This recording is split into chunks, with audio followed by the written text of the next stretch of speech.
American Graffiti was George Lucas's second film, and he was a guy about 5 years younger than me, incredibly bright, and someone whom when I met, I never had a younger brother, so he was sort of like a younger brother to me. And then for a while we were both writing. I was writing, I think, The Conversation, and the same time he was writing a script which was called American Graffiti. And eventually George said, well, Universal would finance it if I would, agree to be the producer and stuff. And so I said, okay, let's do it that way.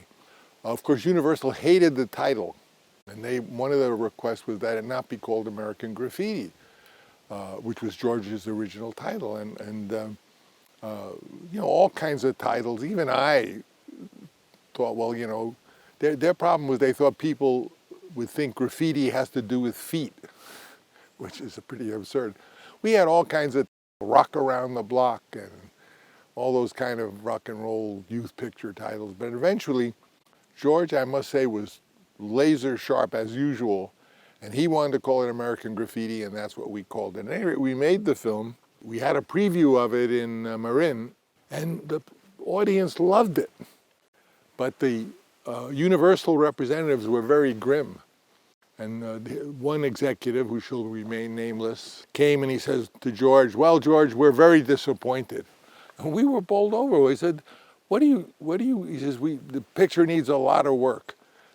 And I stood up and said, and I really did say this, I said, you ought to get down on your knees and thank this young man for what he's just done for your career. I said, if you don't want to do it, I'll buy the film and we'll do it. And then, of course, that caused a big ruckus. At any rate, the movie opened, and I think even to date, it must be one of the most successful low-budget movies ever made.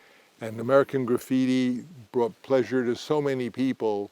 It's still a beautiful film. And in it, there are many innovations. George was the first one to have a movie soundtrack be totally made of pop songs of the era. And we were able to get all those songs for like a pittance. Whereas today, one song in a movie can cost as much as what the whole budget of all those great songs that are American Graffiti were. So that's some of my thoughts on American Graffiti, which is a beautiful film, a wonderful film.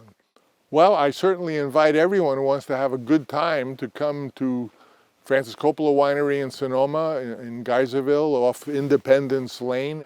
And you can go to a rustic restaurant, enjoy the pool, you can drink wonderful wine, or our bar and our new spirits, which we make ourselves, or go just a little further to Werowocomoco, to Virginia Dare, and you can see the interesting exhibits that are there, and you'll have good times, good food, nice people, and a wonderful way to spend the day.